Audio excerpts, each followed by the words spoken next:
Sister Helena dedicated 47 years of her life to the convent of Santa Clara, her days marked by an inflexible routine of prayers, manual labor, and contemplative silence. The wrinkles on her face told stories of selflessness and unwavering faith, but her eyes held something she had never admitted, not even to herself, an emptiness that prayers could not fill. Everything changed when she met Gabriel during a Sunday Mass, a 20-year-old who had begun attending the church after his grandmother's death. He offered to help restore the side chapel, and Sister Helena was assigned to coordinate the work. Their first meetings were marked by an awkward silence as she supervised his work painting the walls worn by time. Gabriel had steady hands and a gentle smile that illuminated the somber atmosphere of the chapel. He spoke of his dreams of becoming an architect while mixing paints, and she listened, absorbed, discovering a world she had renounced decades ago. The conversations grew longer and deeper.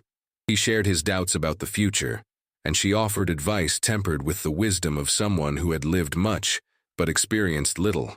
One day, while reaching for a paintbrush at the top of the stairs, Gabriel slipped, and Sister Helena instinctively caught him. Their bodies touched for a brief moment, and something awakened within her like a flame she thought had been extinguished forever. From that day on, she eagerly awaited their meetings in the chapel, adjusting her veil more carefully and feeling her heart race when she heard his footsteps approaching. Gabriel also changed. His gaze lingered longer on her, and his words carried a tenderness that transcended the usual respect. One rainy afternoon, when they were alone in the chapel, he held her hand and said he had never met anyone so special, that she made him feel understood in a way no one ever had. Sister Helena tried to pull her hand away but couldn't find the strength. Tears streamed down her face as decades of restraint crumbled before that unexpected confession. She whispered that it was impossible, that she had taken sacred vows before God, and that he was too young to understand the consequences of what he was suggesting.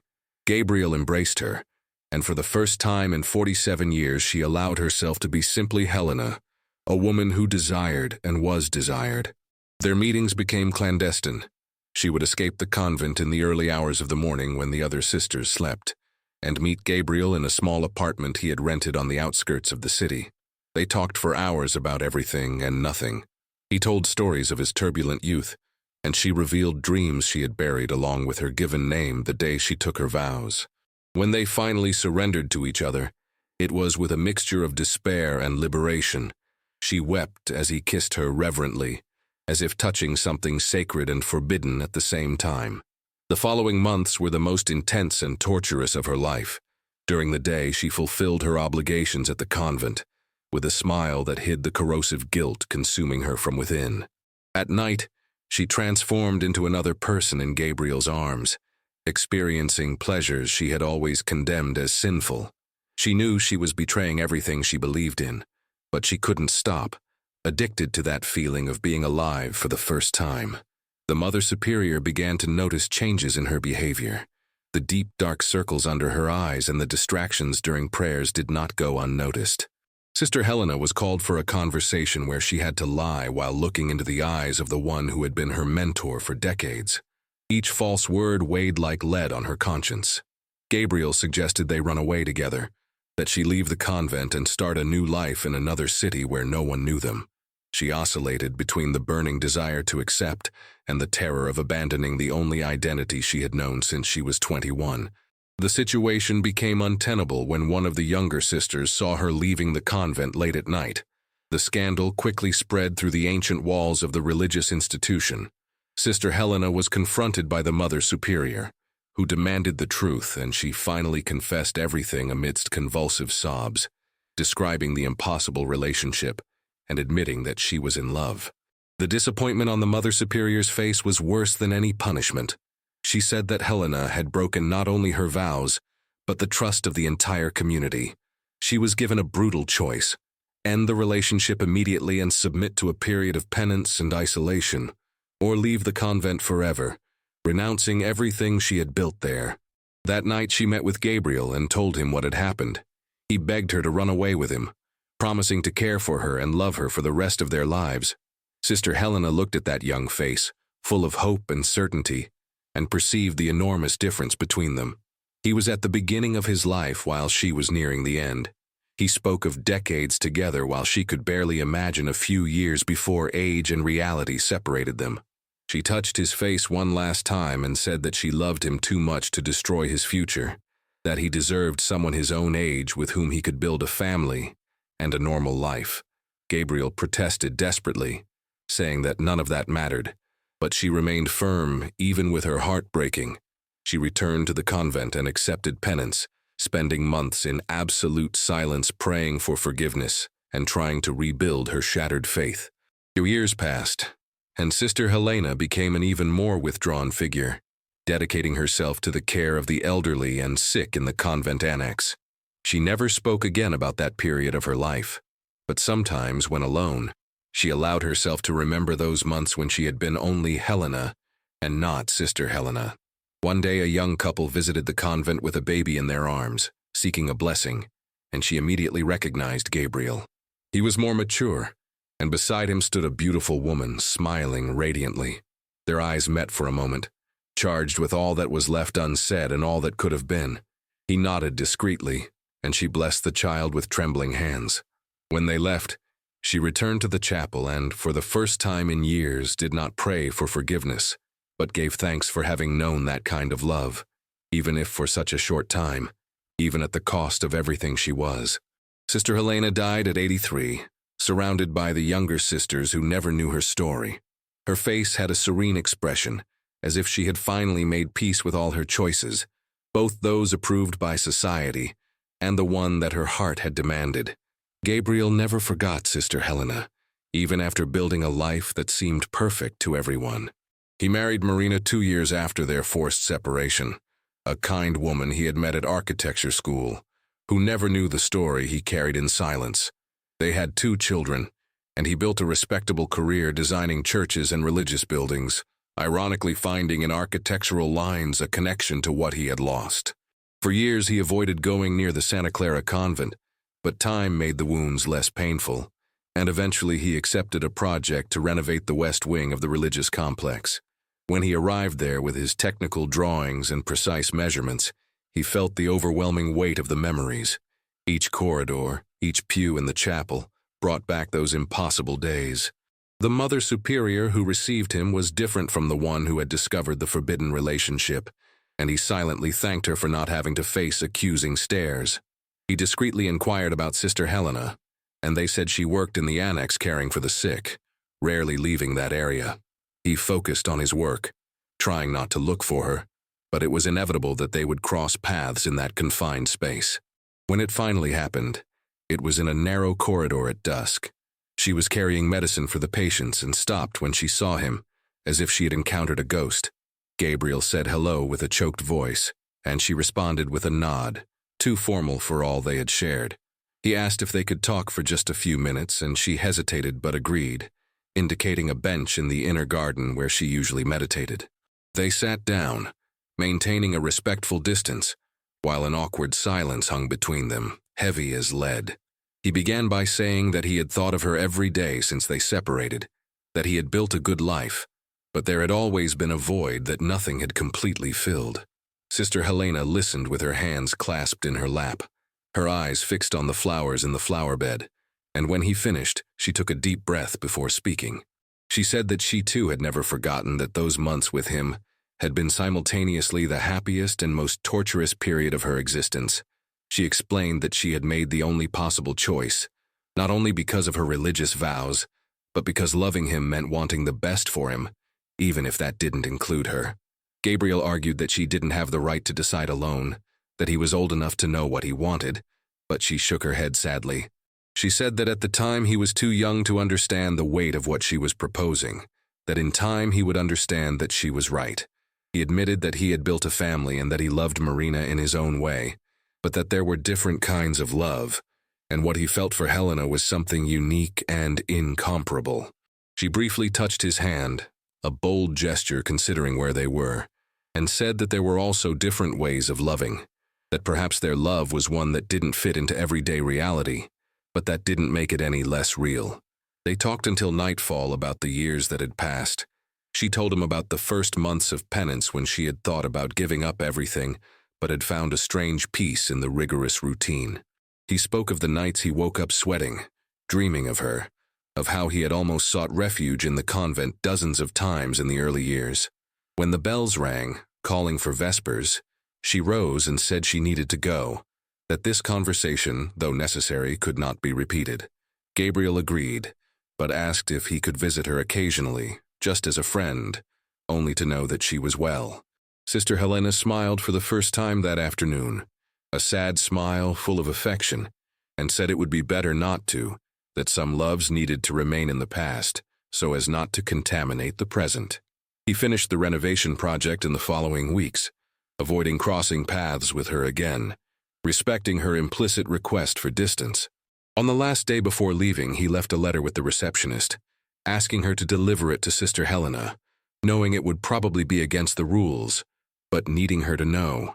In the letter, he wrote everything he hadn't been able to say in person, how she had changed his perception of love, spirituality, and sacrifice, how he would carry the mark of that relationship for the rest of his life. He was grateful to have known such a pure and impossible form of love, and wished her peace in her choices, just as he tried to find it in his. Sister Helena received the letter 3 days later, and read it alone in her tiny room, silently weeping for the first time in years. She kept the letter inside her Bible, marking the Song of Songs, those pages about forbidden love and desire that always made her think of him. The years continued to pass. Gabriel visited the convent occasionally to check on the maintenance of the renovations, but he never spoke to her again, only seeing her from afar, praying in the chapel or walking through the gardens. He grew old, and his children grew up. Marina died of cancer when he was 58, and he found himself alone for the first time in decades. He thought of looking for Helena again, but discovered through acquaintances that she was very ill, confined to the convent's infirmary. He asked permission to visit her as a former collaborator of the institution, and, surprisingly, it was granted. He found her in a narrow bed, her body frail and diminished by illness, but her eyes still shone with that light that had captivated him decades before. She smiled when she saw him and whispered his name in a voice hoarse from age and medication. Gabriel sat beside her bed and held her wrinkled hand, no longer caring about conventions or judgments. They talked about everything and nothing. She asked about their children, and he described how wonderful people they had become. He asked if she had any regrets, and Sister Helena thought for a long moment before answering. She said that regret was a complex word, and that if she could go back, she would probably make the same choices because they were true to who she fundamentally was. But she admitted that there were nights when she imagined what a life with him would have been like, growing old together, facing the everyday challenges that ordinary couples face. Gabriel confessed that he also had these fantasies, creating entire versions of a parallel life where they had run away together. Sister Helena squeezed his hand with surprising strength for someone so frail and said that perhaps in another life, in another time, they could have been happy together without guilt or consequences. He visited her every day for the next 3 weeks until she died peacefully in her sleep. At the funeral, Gabriel stayed in the background, watching the sisters sing hymns and the Mother Superior deliver the eulogy, describing Sister Helena as a model of devotion and sacrifice. No one there knew the full story of who she truly was beyond her habit and vows. When everyone had dispersed, he approached the simple coffin and placed a single white rose, a gesture no one questioned, but which, for him, signified everything he had been unable to say in life.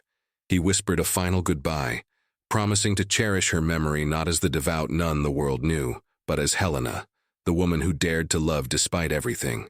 Gabriel lived for another 15 years, and as he lay dying in his own bed, surrounded by his children and grandchildren, his last words were a name no one recognized, Helena, pronounced with tenderness and longing, like someone finally about to reunite with an impossible love. Gabriel's children, Lucas and Sophia, found Sister Helena's letter while organizing their father's belongings after his death. It was kept in a locked wooden box along with old photographs and other documents he had kept hidden throughout his life. Lucas was 42 and Sophia 39 when they discovered that their father had kept a monumental secret for decades. The letter was yellowed with age, written in delicate formal handwriting typical of someone educated in another era, and began with words that left them stunned. Sister Helena wrote about eternal love, about impossible choices, and about how Gabriel had changed her life in ways she had never imagined possible. The siblings read in silence, shocked, trying to process the information that their upright and religious father, who had raised them with strict principles, had had an affair with a nun decades older. Sophia began to cry, not from sadness, but from a confused emotion mixing incomprehension and strange admiration. Lucas was more pragmatic, trying to fit this revelation into the image he had of his father, the man who designed churches, who took the family to Mass every Sunday, who always spoke about commitment and responsibility. They found other letters that Gabriel had written but apparently never sent, dozens of them addressed to Helena over the years, confessing feelings he couldn't express otherwise. There was one in particular, written shortly after Lucas's birth, where he told Helena that he had chosen the name because of a saint she had mentioned in one of their conversations decades earlier. Sophia discovered that her middle name, Maria, had been chosen because it was Helena's given name before she became a nun, information that Gabriel had never shared with Marina. The siblings debated whether they should investigate further or leave the past buried, but curiosity won out, and they went to the Santa Clara convent to seek answers. The current Mother Superior was too young to have known Sister Helena personally, but the old records still existed, kept in dusty archives in the convent's basement. With special permission, as they were the children of Gabriel, who had contributed significantly to the reforms, they were able to access limited documents. They discovered that Sister Helena, born Maria Helena Tavares into a wealthy family, had entered the convent at 21 after a broken engagement that devastated her. She had lived 47 years of impeccable devotion until that scandal at 68, which the records vaguely mentioned as a period of spiritual trial, followed by penance and redemption. There were no explicit details, but the dates coincided perfectly with the period indicated in the letters. One of the oldest sisters still alive, at 93, agreed to speak with them when she learned they were Gabriel's children. Sister Beatrice had faded blue eyes, but a lucid mind, and remembered well the scandal that had shaken the convent decades before. She recounted that initially all the sisters were horrified and judged Sister Helena harshly, but over time some began to question the rigidity of that judgment. She said that Helena had been the kindest and most dedicated person she had ever known, that she had cared for dozens of dying people with infinite patience, and that she had taught the novices with wisdom and compassion. The mistake she had made seemed incongruous with the rest of her life, but Sister Beatrice admitted that it perhaps only showed that saints were also human, with needs and desires that vows did not erase. She confided that in the last years of her life, Helena had become even more spiritual, not out of guilt, but out of a deeper understanding that the divine also encompassed the human, including love in all its complicated forms. Lucas asked if she knew that Gabriel had visited Helena before her death, and Sister Beatrice smiled, saying yes, that the whole community knew, but at that point it no longer mattered. Rigidity had given way to compassion. She said that watching those two elderly people say goodbye was one of the most touching things she had witnessed. Two impossible loves finding a moment of peace before the end. Sophia wept openly as she listened, feeling strangely connected to a woman she had never met, but who had loved her father so deeply. The siblings returned home with more questions than answers, questioning what fidelity, love, and sacrifice truly meant. Lucas began to see his parents' marriage in a new light, noticing nuances he had ignored as a child. Marina and Gabriel had been respectful companions, but he had never seen the ardent passion romanticized in films. Now he understood why. His father had loved his mother, but in a different way, a calmer, more practical love built on compatibility and mutual respect, not on the impossible combustion he had experienced with Helena. Sophia spoke at length with her husband about what she had discovered, and he listened patiently before saying that perhaps there was beauty in that tragedy, that her father had chosen responsibility without destroying the memory of that other love. She began to question her own choices. She had married young to her first serious boyfriend, following family expectations, but had never felt that kind of overwhelming connection that her father's letters described. She began to wonder if she was living fully or just fulfilling socially accepted roles. Lucas found dozens of unfinished architectural drawings in his father's office for a small chapel that Gabriel had designed but never built. In the details, she recognized elements that subtly honored Sister Helena: arches reminiscent of the convent corridors, stained glass windows with tones she had mentioned liking in one of her letters. Her father had spent decades building churches for others, but had kept for himself the project that truly mattered, one that was a love letter in the form of architecture. The siblings decided to fulfill their father's last unexpressed wish and financed the construction of the chapel on a plot of land on the outskirts of the city, later donating it to the Santa Clara Convent. At the inauguration, the Mother Superior thanked the family for their generosity, unaware of the true meaning of the structure. Sophia and Lucas knew that every column, every pew, every detail had been conceived with Helena in mind, a declaration of love that had finally become concrete, even if decades late and without most knowing its true origin. Sister Beatrice, already a centenarian, attended the ceremony leaning on a cane, and when she saw the chapel, her tears were of immediate understanding. She approached her siblings and whispered that Helena would be honored, where others saw only a religious donation. She saw a monument to the kind of love that transcends conventions and survives death. Years passed, and the story of Gabriel and Helena remained known only to a few, a footnote in the convent records, a family secret among Gabriel's descendants. Sophia eventually divorced, seeking authenticity in her relationships, inspired by her father's courage to truly love even when it seemed impossible. Lucas remained married, but developed greater compassion for human complexities, ceasing to judge situations he would previously have seen as clear moral transgressions. The chapel Gabriel had designed became a place for weddings and baptisms, ordinary people celebrating happy moments, unaware that this space had been born from a forbidden and impossible love. But there was a discreet plaque at the entrance that read, "Dedicated to the memory of Maria Helena Tavares and Gabriel Almeida, souls who understood that true love sometimes demands the greatest sacrifices." Few stopped to read it, and even fewer understood the depth of those words. One afternoon, 20 years after Gabriel's death, a young novice named Clara found a forgotten diary in the convent library, hidden behind old theology books. It belonged to Sister Helena, written during her final years, containing reflections on faith, love, and human nature. Clara read with fascination the pages where Helena philosophized about how the sacred and the profane were not opposites, but facets of the same human experience of searching for connection. There were entries about Gabriel, without directly naming him, where she wrote that loving him had not diminished her love for God, but had expanded her understanding that the divine also manifested itself through human love, in all its imperfection. Helena questioned in her pages whether God would truly punish someone for loving, when the very foundation of the Christian faith was love. She wrote that she had spent decades trying to reconcile her vows with her feelings, and had concluded that perhaps true holiness was not the absence of desire, but the capacity to love deeply and still choose the path of sacrifice when necessary. Clara showed the diary to the Mother Superior, who read it with growing admiration and decided to preserve it as a testament to a complex and profoundly human spiritual journey. They were unaware of the connection to the chapel donated years before, nor of Gabriel's descendants, who kept the memory of that love alive.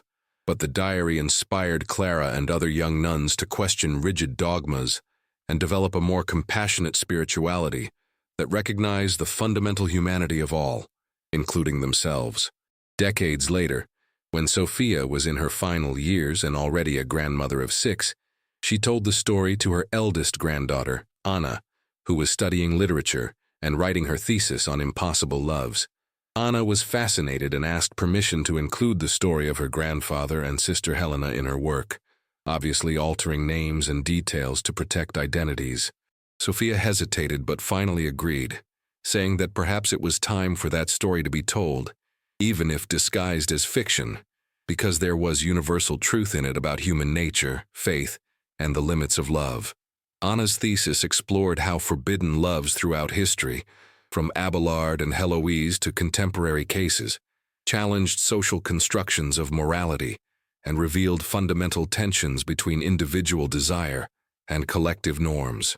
The case of Gabriel and Helena, although presented as fiction based on real events, became one of the central examples of her analysis.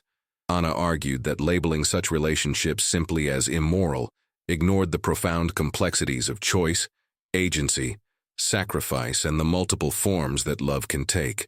She defended that the true measure of morality lay not in conformity to rules, but in genuine care for the well-being of the other, even when it meant renouncing one's own desire.